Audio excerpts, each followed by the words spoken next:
One of the most crucial questions in a startup or an early stage company is, how do I set up a growth-oriented culture? How can I increase my sales?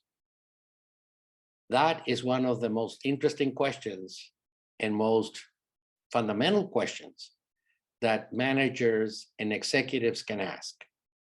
Hello, everyone. I'm Michael Zeischer, and this is the 47th in a series of short videos designed to help entrepreneurs and executives succeed with their small companies. And with that, let us consider our first slide. The title of this presentation is Growth-Oriented Businesses. And that is how I'm going to grow sales beyond the sales that you have to your first adopters. I am going to be using my own book, Zeischer's Practical Handbook of Entrepreneurship and Innovation, and more specifically, Chapter 2, which is entitled External Factors Affecting the Entrepreneurial Ecosystem. So let's take a look at the barriers to growth first. And as you're going to see, there are going to be two types of barriers to growth. One are external barriers, and the other ones are internal barriers. So let us consider the external barriers first. Obviously, your competition is going to be a tremendous barrier to your growth because there is going to be a certain size of the market, and you're going to have to sort of share that market with your competition. The second one is access to market. This is not easy. How are you going to distribute your products? If it is something to do with the World Wide Web, then it's going to be easier. But if you have physical products, how do you access the market? Do you need to have distributors? Do you need to have warehouses? Are you going to store the products in your business? How are you going to ship them? How long is it going to take for something that an order that comes in until the customer gets it? So that's what I mean by access to market. The other one is government regulations. You are not, for example, if you are in the biotechnology business or in the implantable medical technology business, a government regulation is going to be a tremendous barrier to entry and a barrier to growth. Do you have FDA approval? Do you have SEC approvals in order to move your company forward? So government regulations are a very, very large barrier to your growth, especially if you're starting a small company from the very beginning. Now, the other one is going to be market conditions. So hopefully the market conditions are going to be something that will help you, but just understand the following thing.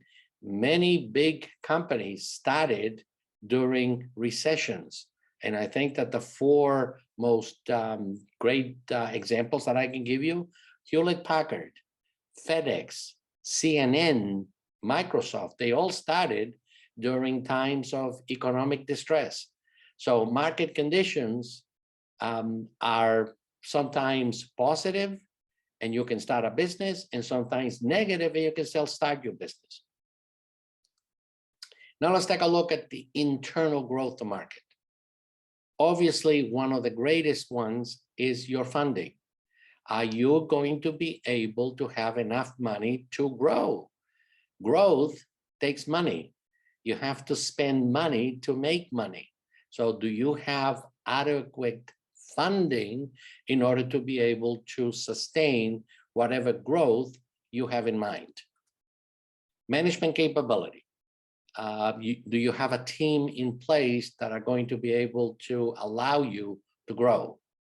There is an old saying, is that it's better to have an A team with a B product than an A product with a B team. So team is absolutely essential. Have you put together a team that will allow you to grow your company? The fourth one is culture. Do you have a culture of growth in your company? Are you allowing people to know that they can take risks in order to grow?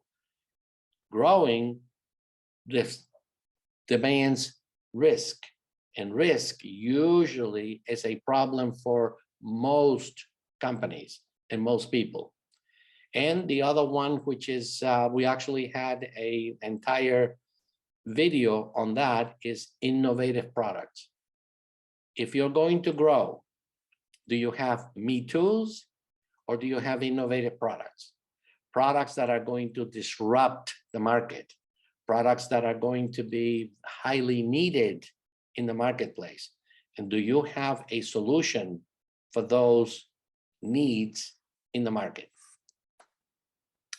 Well, regarding team and your skills, the skills that you need in your company, as you can see in here, you're going to have entrepreneurial skills, technical skills, and management skills. This is something that I got from a very good presentation by Professor Thomas Cooney entitled Entrepreneurship Skills for Growth-Oriented Businesses. It is going to be beyond the scope of this presentation to actually go into detail on these. But as you can see, all of these are interconnected with one another. So one of the things that I would encourage you to do is to go to the primary source from Professor Cooney, because they, in the paper, discuss these things in detail. So if you have this set of skills, you are now prepared to be a growth-oriented business. Thank you. If you go to www.zeicherinstitute.com, you will see our webpage. We have 10 easy-to-follow recorded lectures, complemented by hundreds of slides. If you purchase the online course, you will receive a complimentary copy of the complete transcript as a PDF, so you don't have to start writing anything. Everything about the course will be at your fingertips, thus allowing you to make a copy of the transcript. And in the website, you will find the entire lecture number 1 as a free gift, which is about 30 minutes in duration. So please do that, and I wish you the best of luck as an entrepreneur.